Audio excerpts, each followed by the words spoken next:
What is up, guys? What's Good up? evening. What's How are up? Been a you? minute. It has been a minute, man. It's Yeah. been a Us. dude. This year, end of summer, beginning of fall, has been just busy. Crazy. Crazy. Yep. Uh, so yeah, we're back. We have a fantastic night we're about to have. We're going to be taking a look at the most asked questions about artificial baits, soft plastics, everything that you use for fishing that's not alive or a piece of cut meat that you're throwing out there, because there's a lot of questions about it, and we can't be answering those questions. We can't be jumping into that without having a professional. So we are bringing on Chris from Sinister Swim Baits over here. Chris, you want to tell everybody about yourself? Yeah, basically, I'm like YouTube, but as well as I have a company, Sinister Swim Baits, where I build and make custom lures. I've been doing that for over 14 years, and I've been painting baits, making them from scratch, wood. I've messed with resin, done some molds, done just anything you can think of. I've even done some plastic. Delve a little bit into the plastic baits a little bit, just for my own custom stuff. But like, I've done a little bit of all that. So Nice. I'm not gonna say I'm a professional by any stretch of the imagination, though. But I Sweet. got, but really, the reason I started all of it was just the simple fact of I was fishing lures that were already on the market. And I just wanted to try my own stuff and see if I could catch fish on it. And these are the new ones that nobody's seen yet. So you guys, this is the first time you get to see these. Yep. No, no, Spoilers. no, no. I intentionally did that because nobody's been able to see them, and they're fixing to go on the website. So Nice, Nice. nice. yeah, There you go, folks. You've seen it here first. yeah. And for anybody who's First curious time. about getting their hands on this, if you want to see a little bit more, there is a link in the description down below, so you can get into go check out sinisterswimbaits.com. Facebook, Instagram, YouTube channel, you name all that. He's about to be pumping it all out, and that is where we got our hands on these fancy schmancy shirts. It's right here. Fancy I've schmancy. also got some sunglasses. I got hats coming soon. Nice. So that's really it's. I'm trying to do. I am doing the baits because I love doing the baits, and that's why I'm putting them up on the website. But the main goal of the company is more of a fishing line apparel company, and I'll do the baits, which these are limited run. Just so you guys know, these baits that I'm showing right now are a limited run. Once they're gone, they're going to be gone for a while. I may pick them back up 6 months to a year from now, but those aren't going to be regulars on the site. The one that will be is this guy right here. So, like my actual swim baits. So these will go up, and they'll be on the site all the time, Nice. unless they're You sold got out. you have some videos, or some videos at least, that you're working on with fishing with those guys. Did you use any of your baits when you're, or I know that you've at least used some, but for your Yank Your Crank YouTube channel, Yeah. did you have So, videos there? so one of my most recent videos, I actually have, I believe, well, a bait that's not, it's not going to be in production. It was just for fun, but I made a bowling pin video bait, and Yeah. we caught a ton of fish on that. And that's all in the new video. I think I have my swim bait in that video as well. If not, I will have plenty to come. So Hey, Grant's asking how much for a 6-pack. for a 6 pack of baits. Yeah. These little ones right now, I know they're gonna be a little higher than the normal, but it's because of the time and everything it takes. But like each bait, the small baits are 25. So, and if he wanted to do six, might be able to work a deal. I'll talk to him about it. There you go. Ben says lures are often made to attract fishermen, and that these work. He'd buy them, and obviously, like Grant's in the same way. And Yeah. when you first introduced this to me, like obviously, I went in the exact same direction. I was like, the first thing I wanted to do was, especially with like your bowling pin video, which you were not doing that thing justice. That's just an awesome premise and an awesome video. But my first instinct was like, oh my god, I want to get these out in front of some of the stuff that I can do offshore. I set the record for the biggest fish ever caught with a zipper soft plastic, and So, and I use that as a bragging right because I want to like get my hands on some lures like this. So when you go out like start to record records for the lures, I want to be I want my name thrown in the hat for the opportunity. What's up, Oh hunting yeah, stuff? absolutely, Stanley. I've got some ideas. I definitely have some ideas of some bigger stuff to send out to you to throw. Oh yeah, we're gonna have more discussions about that. We're gonna have a whole lot of fun. What is up, Mister Andrew Can, guys? Hey, I'm gonna tell you right now. Anybody in here who is working on doing a YouTube channel, Mister Can here is an exceptional person that you need to get in with. Check out his stuff. Jump into his live streams. Get into the KDCC Can Do Creator community. This gentleman knows his stuff. Yeah, so Grant's saying it's collectibles to me. I don't think I'd throw them. I kind of feel the same way. At the same time, I like destroying things.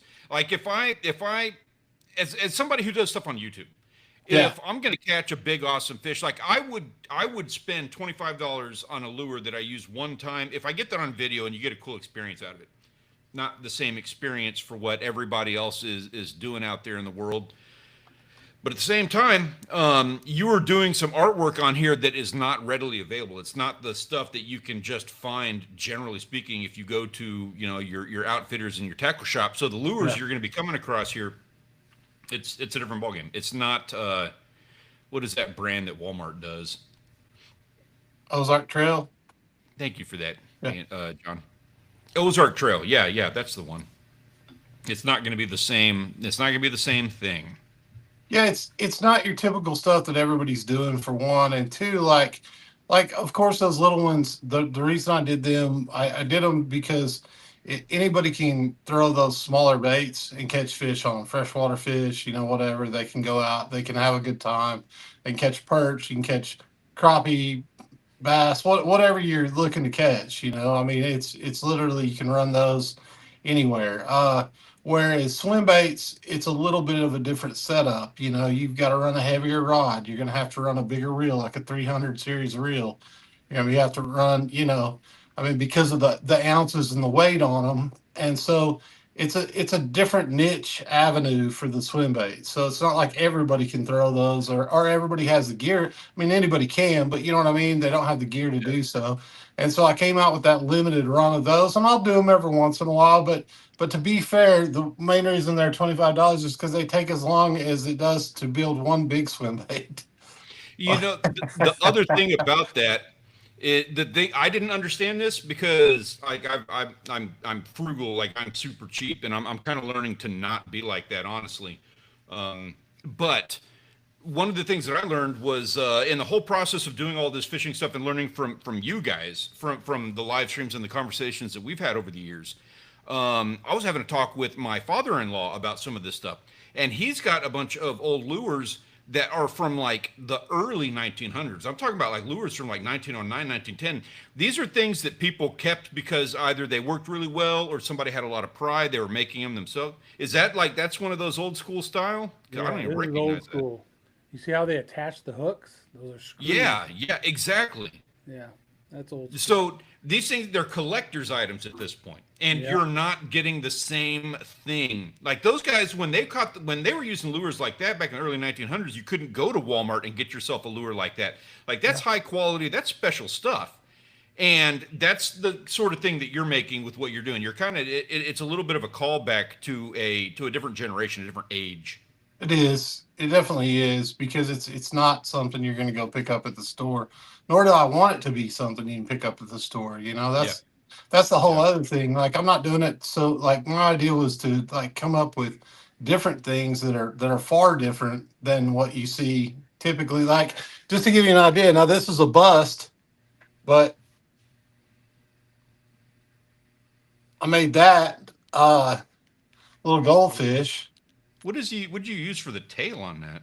That's paintbrush. I love that. And I made That's a cool. That's pretty so like, up, but Mark? now, granted, because of like I didn't have the joint placement right on this and stuff, and I'd already gone through all the work, so I just left it as it is. I'm gonna put a bill in it eventually, but as it was, it didn't swim right. So like that was a bust. But I've got like other baits like this like this bigger swim bait that I made. This was my very first swim bait that I ever made. And that right there, here, Yeah, I love the movement it, on that. I mean, it swims like unbelievable, and it's gotten basically killed by multiple fish. So, Hey, I got a um, question for you.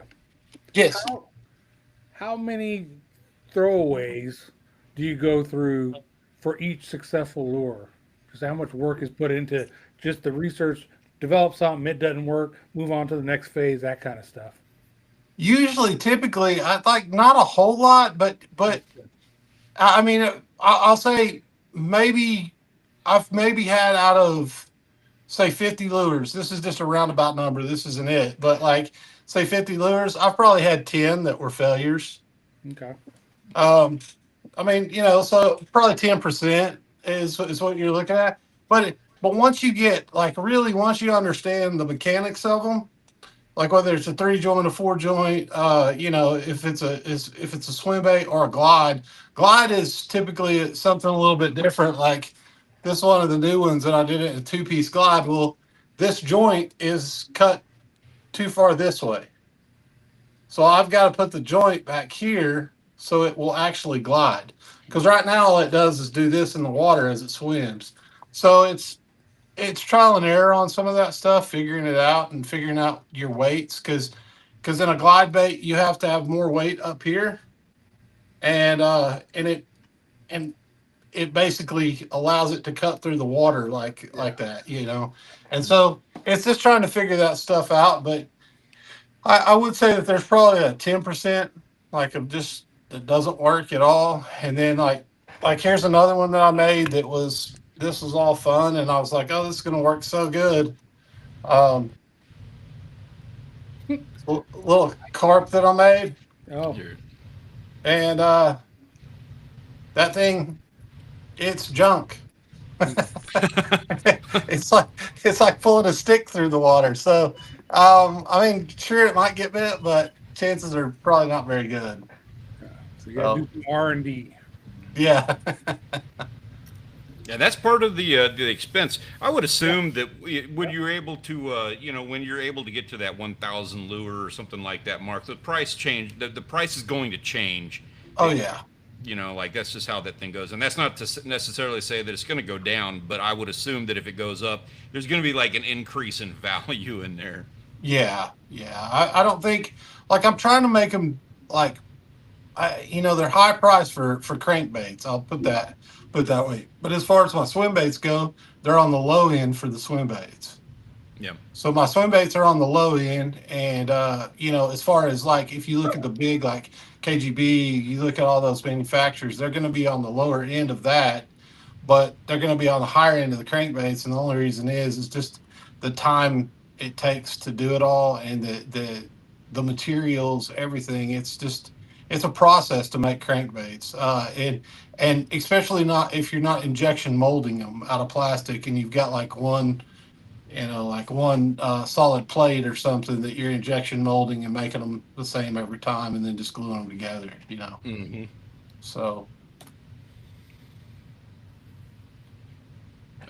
I tell you what, we've got some questions we got to jump into. okay. Because personally, I want some answers to some of these because I don't know everything. I'm not the artificial guy. Like I'm that guy that goes out and cuts up a piece of meat, or I've gotten pretty good at doing live bait now. So I need my insight and information on exactly this. Let me bring up the screen here. You can do it. I'm working on it, man. All right, here we go. So first off, the number one asked question in like the entire world: what are the basic types of lures, and when should I use each one? That's, I mean, so it's a broad question. Yeah. Yeah. It's a really broad question, and so it's like, How big? yeah, like it's hard to answer that. I think, like with plastics, you got hard baits, you got. So what do you? Yeah. See, my take on it is when I see this, I'm thinking, my brain goes to: Are we using soft plastics? Are we using I'm not trying to make the comparison of crankbaits, jerk baits, Yeah. pencil lure, all the specifics of it. But I mean, basically, you got soft plastics and hard plastics, Right. Spoons, Yeah. spoons, Spinners. slabs and stuff. spinners. So like basically, I mean, that's kind of a basic take on it right there. Is Yeah. softs and Yeah. hards. What's So the you- difference? Like, when do you use each? Well, so soft plastics typically, soft plastics you can use almost the same way you use hard baits in a lot of ways, because you can swim a soft plastic and still get bit. You can run them, you can slow them down, but typically soft plastics, the way I think of those, and this is just my opinion, but the way I look at soft plastics is more of a finesse approach. So when you're, or if you're going in heavy cover, that's typically most times when you would, not to say that you can't use hard baits or vice versa, but to me, I would say soft plastics are more devoted towards that heavy cover, dense like vegetation, stuff like that, so that you're kind of They're more of a disposable lure. yeah, Yeah. Right. disposable You don't use and your hard baits like you do soft plastics. yeah, more of a weedless approach. Yeah. Where hard baits aren't weedless at all, for the most part. I mean, the bill's the only thing that's distracting it from catching those hooks, and through stump fields and stuff like that, you're still going to catch stumps. It's just it takes a lot of time, and I mean, I can tell you when I was a kid, I spent a lot of allowance on hard baits, losing them to stump fields. So that and lily pads. Lily pads are destroyers of hard baits. They are. Like I'll say that. I've lost more. I've lost the majority of lures that I have lost. Period. Like the majority of lures that I've lost have gone into trees that I couldn't reach. Yeah. Like they didn't even make it into the water, and that tells you what level I'm at with that. Like I didn't even make it to the in-water stump. So lily pads, that's where you need Janet's frog. Yeah. Janet Yeah. loves to fish a frog. Yeah. Those frogs are those are nice. I like frog fishing. Ben's asking, how bad is it to take freshwater lures to saltwater, and will they explode on impact? Basically. Yeah, you pretty much run the risk of that every time you throw it in salt water. I'm just gonna be honest. Any kind of injection molded plastic, especially hard baits.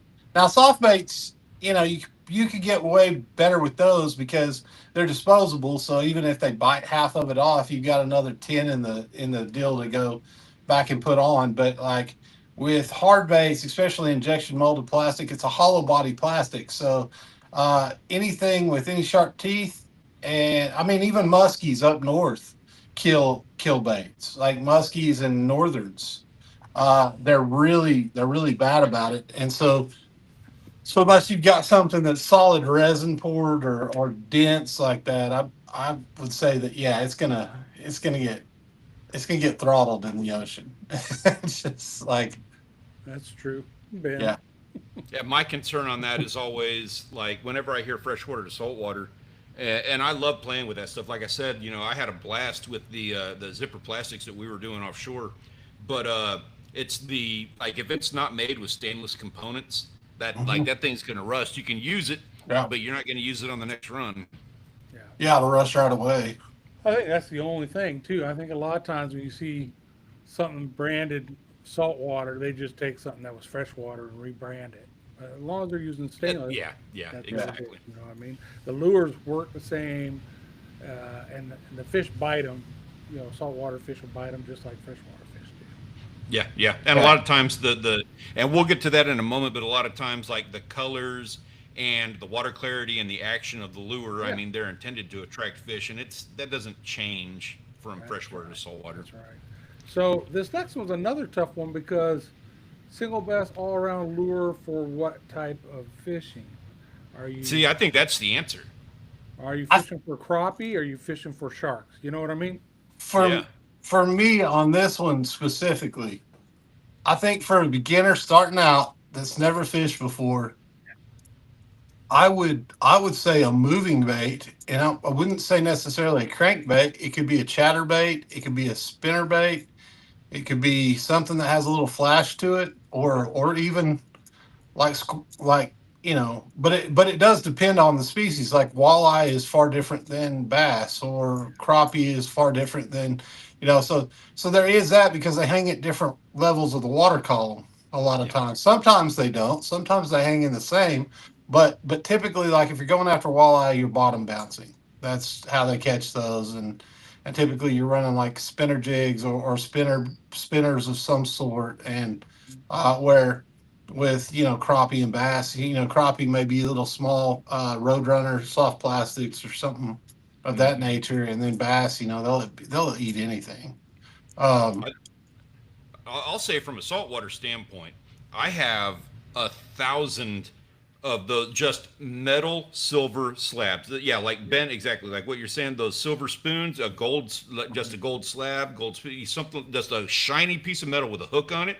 That yeah, is my absolute all-time go-to. And some of the best days when I have been out fishing, that was the absolute worst lure to use on the perfect day. Like when it's crystal clear, they do not work as well. I took those down to Cozumel, and my all-time go-to little silver flashy thing was too much. It was scaring stuff off. So, that's that's really interesting. That's interesting that you said that, because like I know in freshwater in clear days, it's almost like or at least for us anyways, in clear day, or like clear blue sky days, if you throw something that looks like a disco ball, you stand a better chance of getting bit. Which oh, see, I that's had a weird time with that in Wisconsin. Like you said, the disco ball just wasn't work. And so we were at a Falcon Lake in Wisconsin, crystal clear water, and I was throwing a silver spoon because I'm from South Texas, and that's what I'm used to throwing, especially if I'm new to the area, I don't know anything. And my brother-in-law's out there; he knows what he's talking about. I'm throwing like this super shiny thing, and I'm getting absolutely nothing. And he was throwing a pumpkin seed soft plastic, and what he was doing was just letting that thing go down and sit on the bottom, and then just give it just Twitch. the most subtle of little twitches, and he was getting destroyed. And it's like that, it was non invasive. It wasn't something that was yeah. shocking the bass and everything. And I mean, he knows that lake and things like that make a huge difference and all that. But I mean, it was a night and day difference between what we were able to catch in that particular situation. Yeah. Yeah. So That is interesting though, like because I know, and it does depend on like where you're fishing at, and like the areas. Different things work differently. Like I found that out when we moved up to Kansas. Everything that I thought about stuff here completely changed when we went to Kansas. yeah, yeah, Um, it was like a different area, and they liked different stuff. But I would say like some kind of moving bait. Well, and the reason I would say for a first person starting out like with a moving bait is because fishing like soft plastics or something like that, and trying to get the this and then know what the bite feels like, hmm is way more difficult than them just reeling and all of a sudden I've got a fish on. So that's why I mean that's the main reason why I said something That or use moving. a bobber. Yeah, yeah. yeah. All right. Next up, we've got, if it'll let me do it. Here we go. Do it. So we kind of covered that. Let me jump onto the next one. That kind of was covered in the previous conversation. The difference between hard lures and soft plastics is the action, the presentation is just going to be a little bit different, and it's kind of the conditions that you're throwing in. Durability. Yeah. How often should you change them? You're talking to a new guy who's out there for the first time. So you're talking soft plastics, I'm assuming there. I'm gonna. Well, I mean, my take on that is, so when we're out there, and I don't do this enough, but one thing I've been told to do is, we're out there, we're fishing, and you fish for 30 or 45 minutes, and that first 30 or 45 minutes is going to really tell you, are you in the right spot? Are you using the right thing? And I mean, if I'm not catching anything in 30, 45 minutes, I'm moving on either to the spot, or I'm changing my lure, I'm changing my approach. If I can put out 4 different rods, 4 different styles, I'm going to see what works. I think the best way that I would answer this, like honestly, like I mean, my personal opinion I have to put aside because I have like a different opinion on. But the honest truth is like you probably should go like how you should start out if you're new to fishing and you don't know anything. Like for the most part, is like I would say if you're throwing like say a square bill something that runs not necessarily shallow, but it runs like 4 to 5 feet, something like that, and you're not having any luck on that, and you've thrown it, not having any luck, then switch to something that goes down and sits on the bottom, like a soft plastic or something like that. See if they're lower in the water column. If Yep. not, early in the day, you can start out with something that goes on the top of the water, on the surface, so that you kind of get an idea of where they're hanging in the column, because that's really what it's about, is where they're going to be at, and that helps you locate. Moving baits always help locate, but you can switch up the moving baits from a shallow runner to a deep diver. And now I'm not going to say that to ponds. Don't go throw a deep diver in a pond; you're going to get hung up. But you get my basically. If they're not in one part of the column, see if they're in a different part of the column, because they may be down on bottom, just depending on what temperature conditions, all that stuff are. Yeah, pressure. I've seen the Yeah. difference in just in air pressure. Yeah, barometric pressure out there, and then yeah.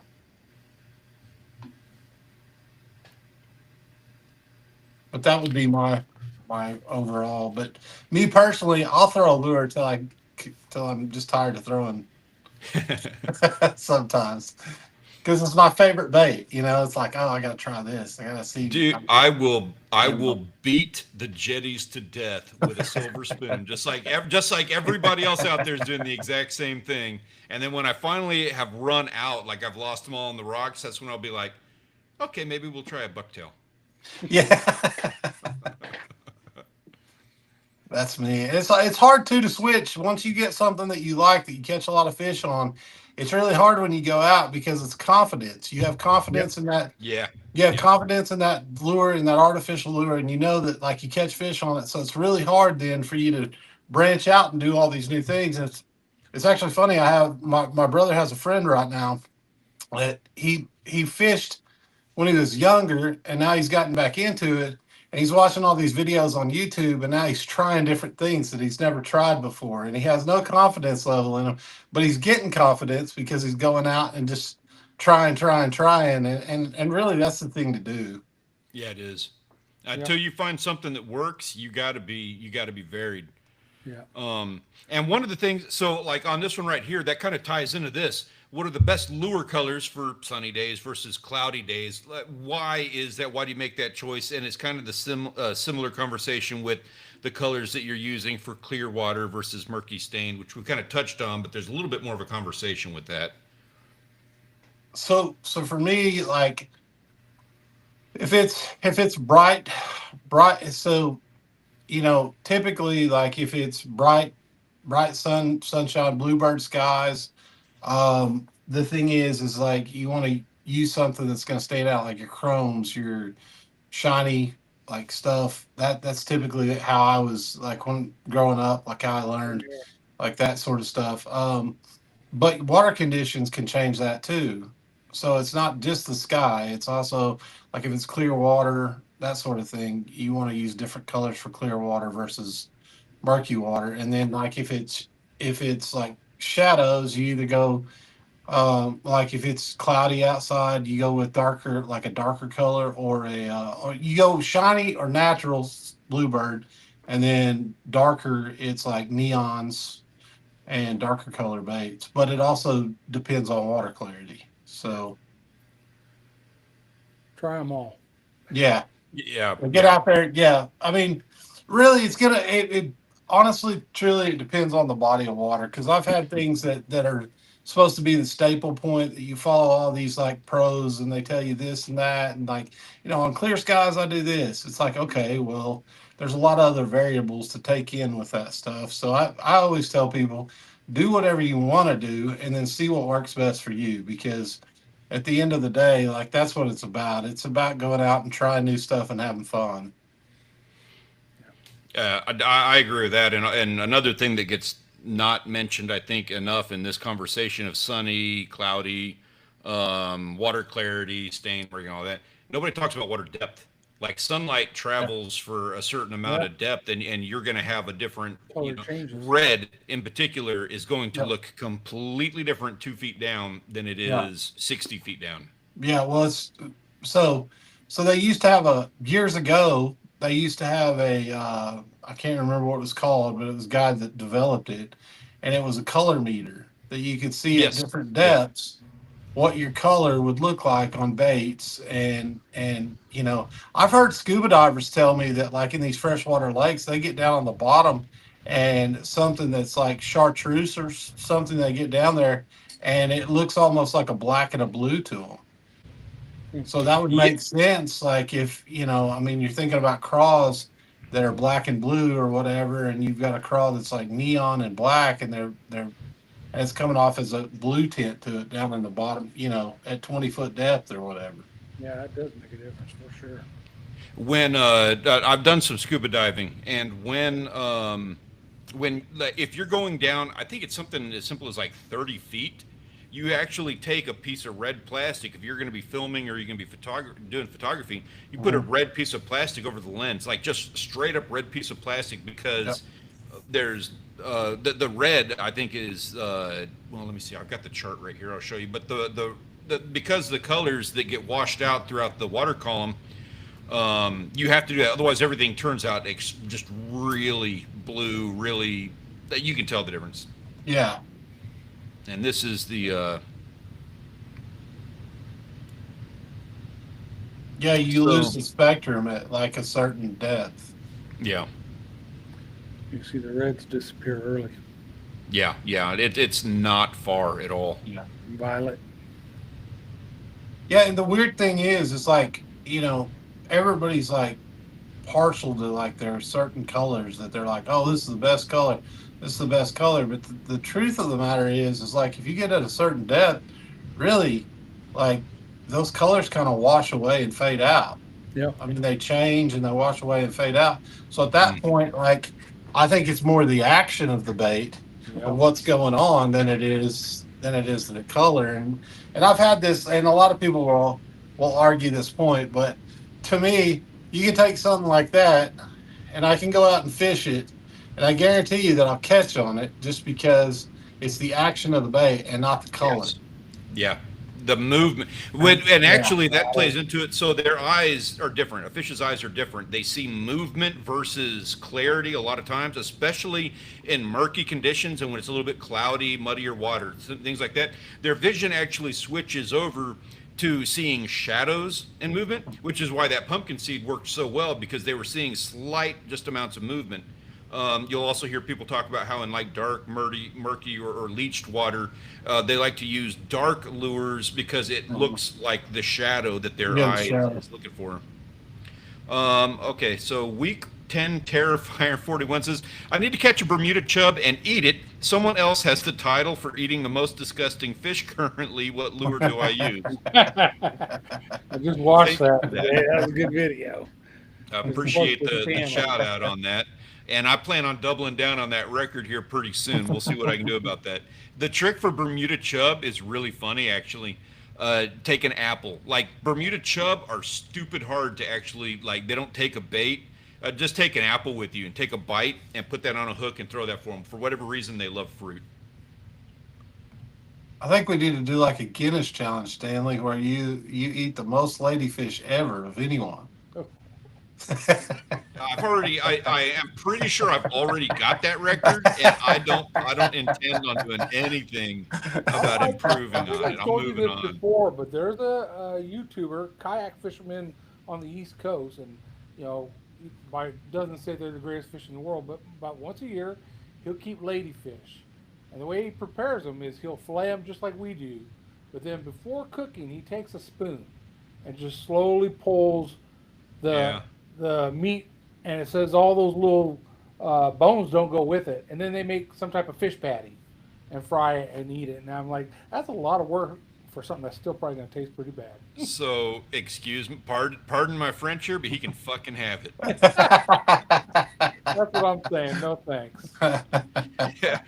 Dude, I am all about trying new things. I'm all about experimenting and having fun, and I want to try everything once. That's what life is all about. but I have tried ladyfish, and I'm moving on. Yeah. I'm done with that. And I Yeah. feel like you've tried it for all of us, so now we don't have to worry about that. The whole reason I made that video was like, you know what? This is the most disgusting thing ever. I have to make this video so that it's the monkey's off my back. Like I've done it. It's done. Yeah. I'll be honest with you. I'm sick and tired of hearing about how spoon is gonna like fix like the bones.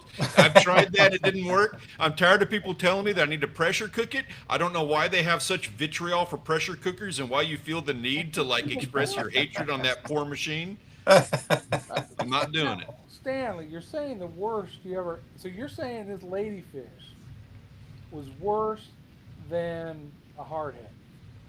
Yeah, let me be very clear on this.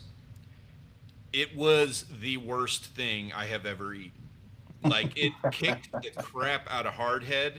It kicked the crap out of oyster toadfish and poop fish. You name it, dude. That was the worst. Wow. All right. I'm probably gonna try mullet next because I am mad. Either mullet or what's needlefish. Needlefish are really bad, People out east eat mullet. and they eat That's the needlefish. thing. Yeah, they eat Yeah. mullet. So I'm gonna try that next. That's on the radar now, especially because that video worked really well for me. But not What ladyfish. about skipjack? Have you eaten skipjack? That's what ladyfish is. Oh, okay. All right. Yeah. All right. Yeah. Terrible. They're Yeah. terrible. And awful.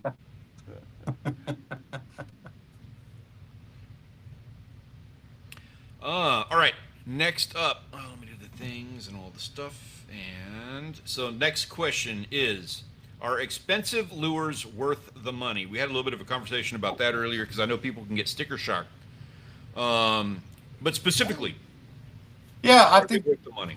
I think some of them are. I think there's other ones that aren't. I think it depends on, a lot of it comes down to like what the quality is, where they're coming from, and things like that. But I think some of them are because they've taken a little bit more time and the quality to design them and make them a little better.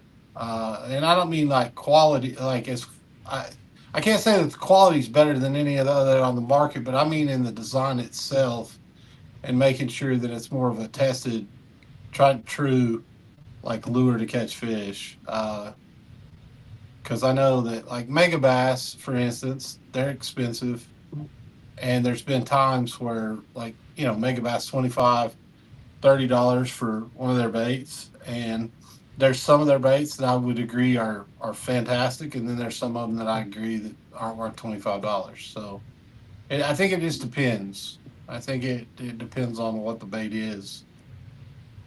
I just There's get there's a nervous. lot of things. Sorry, go ahead, John. I just get nervous throwing something expensive because, Yeah. especially, I would never throw something expensive at the jetties. Yeah. Just, Yeah. That's Yeah, just gonna lose it. I'm doing. If you saw that last video, I'm doing some work with a camera company to throwing one of these guys like that Ben has one. Yeah, that was neat.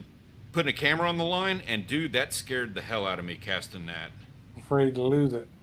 Yeah, and I want to cast it at the rocks, but I have no idea how I'm going to do that. Probably put it on a popping cork. Ah, good idea. yeah. I mean, like that's the thing. I think it's like anything. Like say you go buy an $8 lure from like Bass Pro or wherever, and if you're going to catch fish, like you've got to throw it in stuff where the fish are staying. So if that's a stump field, if it's rocks, if it's whatever, right, you run the risk at any of that of losing it. And it's like, oh, it's only $8. Well, it's only $8 that one time, Mm-hmm. but then you Yeah. got to go buy another one. Yeah.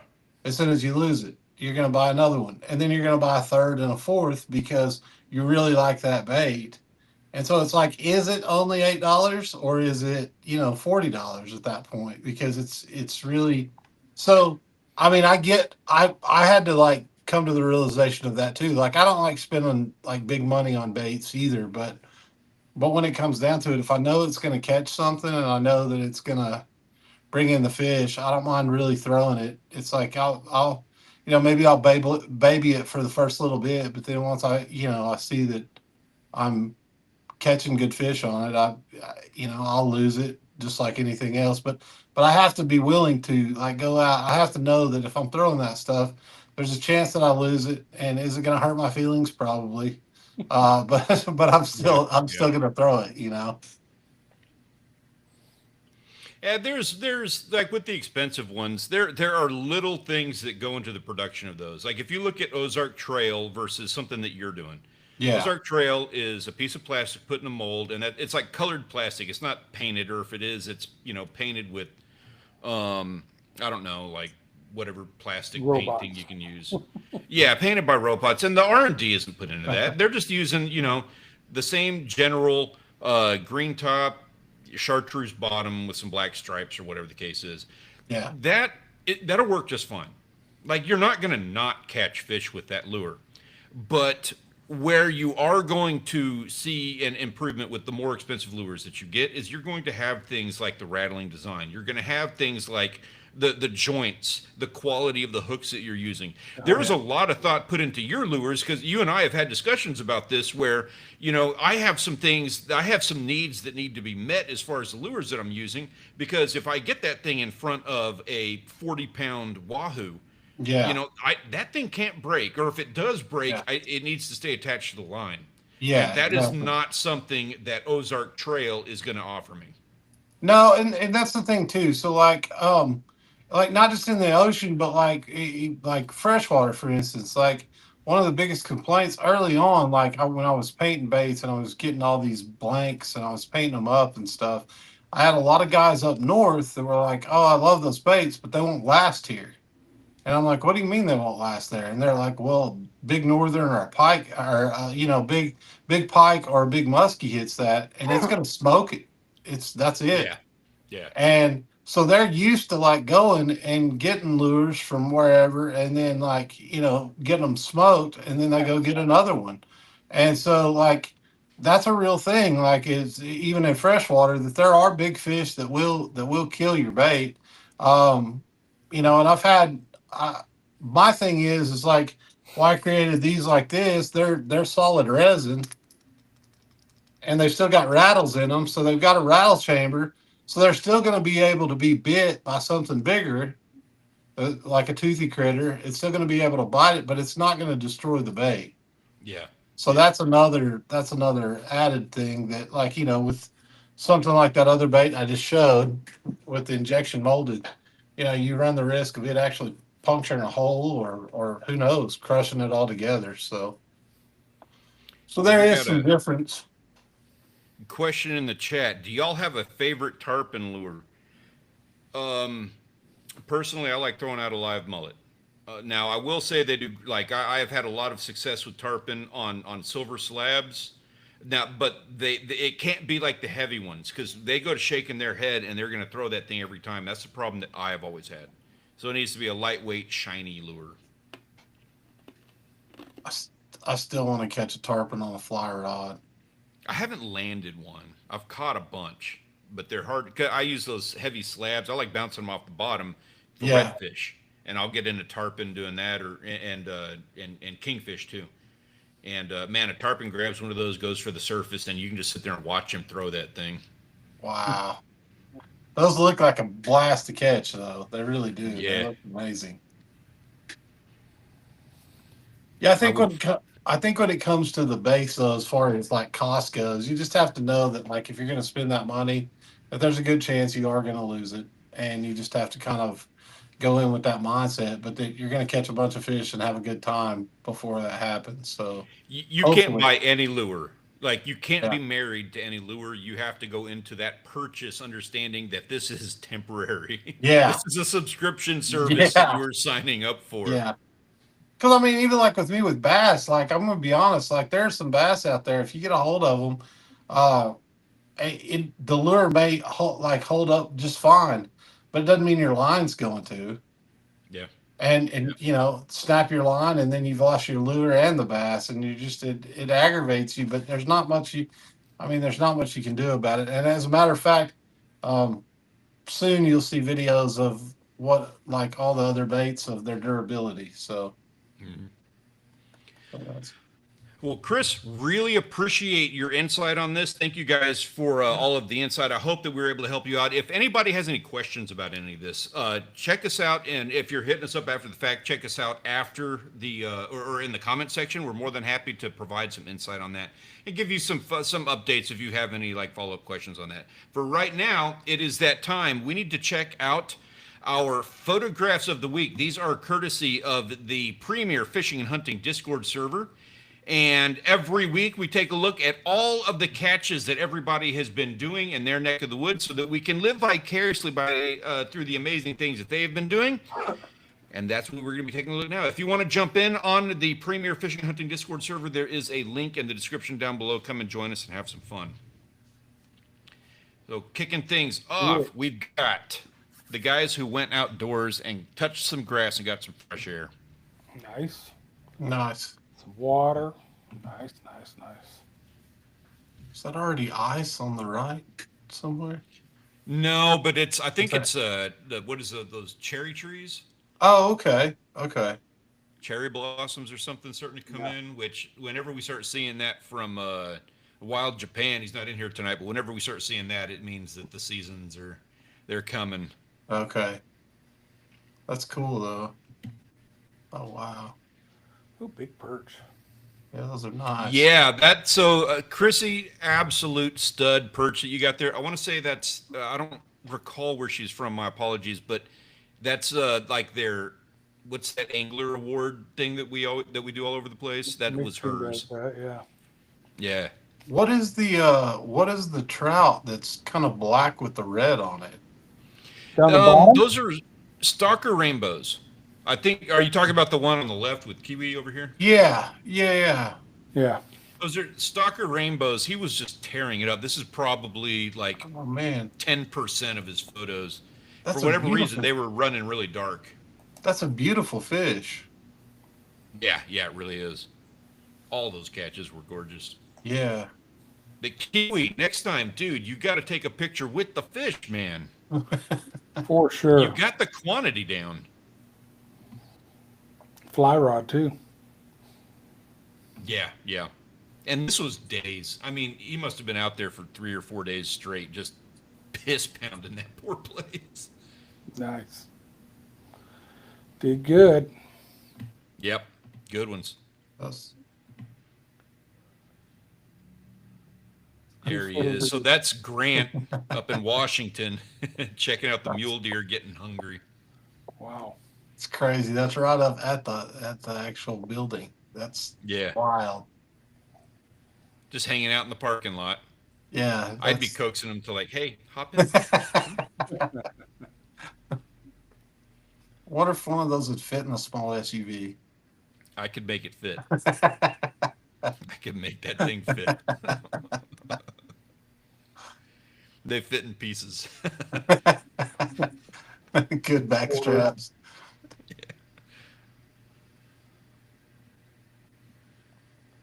Man, a lot of trout today. There's a lot. These guys have been, man, I don't know what it is. The stalkers are getting released or whatever the case is, but these guys have been just tearing up the rainbow trout. Those are some good size ones too. Like that one in the blue net, that's amazing. Yeah, that's a stud.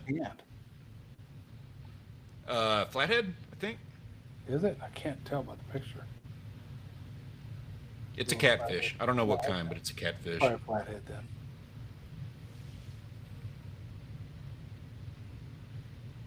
Oh, Grant's saying those deer were bigger than whitetails. Oh yeah, muleys. Yeah, those are monsters. Really? I didn't know. They looked like Texas deer to me. No, muleys get but it depends, Stanley, because some of your so it's just like here. Some of our deer are bred with muleys, so it looks like you'll see them, but they got the big white butt on them. They're quite a bit larger than a whitetail. Gotcha.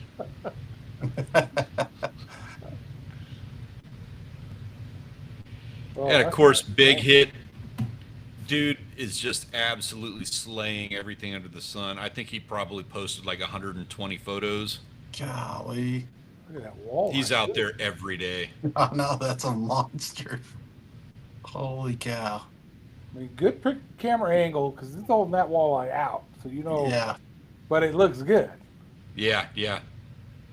Doritos, you got to clean that lens before you take your picture. Hell Yeah. of a catch, and you're doing it right. Like you got the pose and you're doing everything right on that. But man, clean that lens. Yep. Yep. Yeah, saying that Texas deer are small compared to the northern guys, that doesn't even begin to do it. That is the truth. I had one once. I was driving down the road about 2 o'clock in the morning, and I had a monster buck jump out in front of my little Silverado. I mean, I swear that thing was a 14, 16 point. And if I had hit him, I would have only seen the tops of the rack over my hood. Golly. Like his chest would have hit my bumper.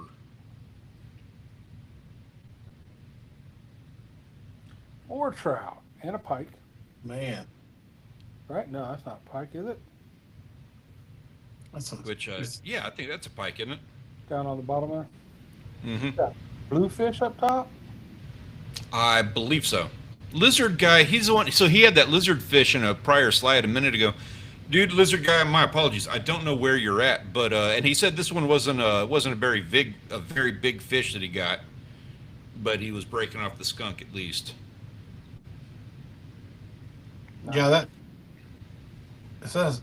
Is this steelhead or what is it? Salmon? Down in the middle down there? Yeah, down in the middle. Yeah, I think it's a steelhead. I don't know how to tell the difference between the different ones. It- I've it's- never caught one. That thing is huge. It is a stud. Yeah. It's a big one. Hell of a catch, salmon. Grant, look at that deer. Yeah. Nice. Now, that's a whitetail back on his property, right? That's what they look like non-larval stage.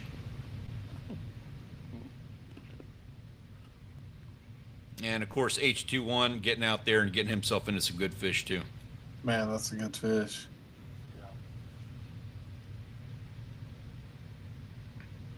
Now, I don't know what the hell that is. It's I awesome think- looking. It's a saltwater fish, I think Australia area or somewhere, and they call it a flathead, Yeah. even though it's not a flathead catfish, right? Oh, that's right. We've talked about that before. Man, Grant, The that's a Australian. beautiful Do you remember rod. if it's good eating? I do not know. I mean, people go after them, so I assume they're catching them to eat them. You know, they target them. Man, Carlos, I wish you were in here. I'd be very curious to know how that thing tastes, and if it's bad, well, then I'd want to find out for myself just how bad. Look at that butt Grant showing off. Look at that rack. That's pretty Yeah, good. he's thickening out. Yeah, that's a good. But he's still a young deer too, not too old. That's a good Yeah. buck. Country boy, I need more pictures than that guy. Beautiful picture, but I want the haul. Yeah, what'd you come back with? Yeah. Heck of a day. You don't even have to come back with anything. It's a beautiful day regardless, and thank you for sharing. But man, I want to see what you got on it. There you go, family. Oh wow. That's some kind of carp on the bottom, huh? I am not And a carp expert for sure. Is that a redfish in the middle there? yeah. So Okay. Ben on the left there and family, we go fishing. Those are all reds. Oh, okay. Nice. I just watched that video. I think they're out there fishing together. It's a good one. Anybody who wants a fun little day on the water, you want to just enjoy a nice time, check out We Go Fishing. It's a good video. Yep. Okay. For sure. Yeah, that carp is beautiful. I love the way the pattern is on it. It's got like, Yeah. yeah, the scales. That's really cool. Neat looking. Beautiful fish. I love And those also yellow that's a perch. stud perch. I don't know. Yeah. Too. I still want one of those mounted. I love those things. I don't even care if They're it's pretty. fiberglass and I paint it up. That's I just like the way they look. Yeah, I agree.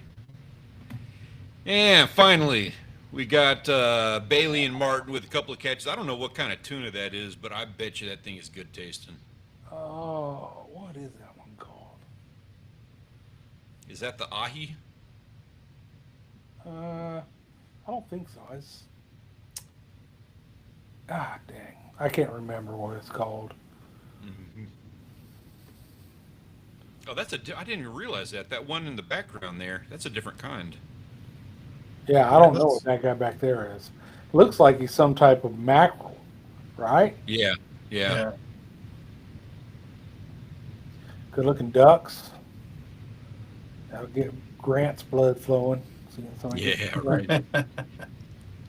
We're coming up on that time of year where we get to enjoy a little bit of what Grant's doing. So those are our photos of the week, and this is our 2025 Wall of Fame. And now it is time for us to select somebody who is going to get added to the Wall of Fame. Your options this week are HT1, Carlos 26, and Bailey. Cast your vote in the chat now and let us know who needs to be added to the Premier Fishing and Hunting Discord servers 2025 Wall of Fame. This one's tough. Yeah, Yeah, it false is. albacore. Ben, that tuna, Ben called it false albacore. False albacore. Thank you for that. Thank you. False albacore. Oh man, that's a tough one. I'm gonna go with A. So on type it in there. On B, is that his photo or editing? Did you cut his head off? That was his photo. Hmm. Yep, he took it like that. That's on you, Carlos. Yeah, but that's an awesome fish, man. That's tough. I mean, that's a great And it's a pretty photo too. It is a good Take out photo. of that duck, Honestly, it's too. probably better without his face. Darn you, Ooh, Carlos. shots fired. Shots fired. All right. Well, I think the best overall picture I'm going with tonight, to me, you got the face, you got the smile, somewhat, you got the fish and the angler in the picture. So I'm going with A. I would be on B. B is awesome. So wouldn't break my heart either way who wins it. I knew Grant was going to vote for the duck. Yep, understandable. That's fair. That's Yeah. totally fair. Yep. I The only thing with think that picture is it's just I don't know if it was kind of dark out or something. It's just kind you of know what? I don't think we have enough trout. I'm voting HT1. that's what I did. I think Carlos, man, you're right there, dude. You take gorgeous pictures, and the fish that you catch are exceptional. Like you get really good fish. Kind of feel like we hold you to a different level here, like a different. You're on a different scale.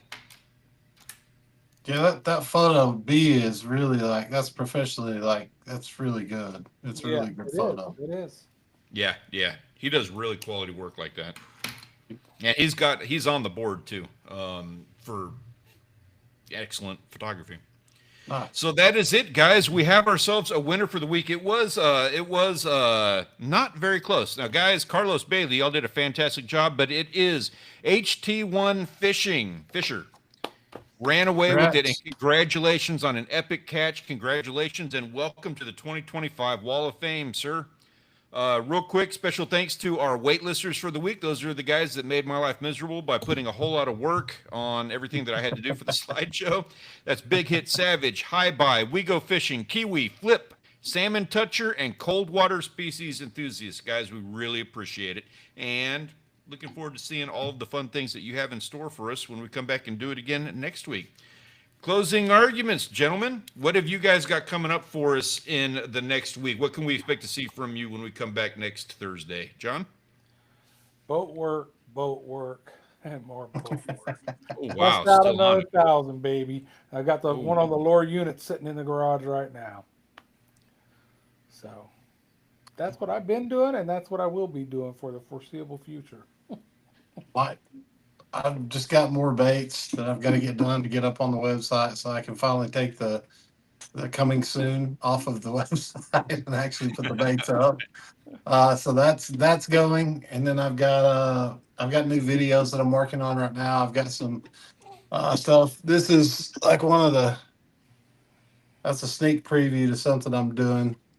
Yeah, I But, like the size behind that. yeah, so I'm doing some baits, doing some just stuff, and I think I may end up going live painting at some point. So I don't know, but I'm just trying to get back into the swing of everything. That's been the Good whole luck, Ben, thing. on the beeliners. Yeah, Well, yeah, so- absolutely. We'll keep an eye out for that. And whenever he does go live, we will post that out on this channel. We'll put out a community post. Also, consider checking out Sinister Swim Baits. The website is linked in the description down below, sinisterswimbaits.com. And of course, you can find them on Instagram and Facebook. And YouTube is Sinister Swim Baits as well. Yeah. Yeah, there's nothing on YouTube yet, but there will be coming soon. I promise, guys. Just hang with me. I'm getting there. Get in on it I'm a now little while the slow and getting's stuff. hot. But thank you guys so much for having me on today. I appreciate it. Like, that's awesome. Hey, Thank pleasure you. having you here, man. And thank you to everybody in the chat for coming and joining us. Hope you have a wonderful weekend. We look forward to seeing everything that you have in store for us when we do it again next Thursday. Have a wonderful night, guys. All right, have a good night, guys. Thank you so much.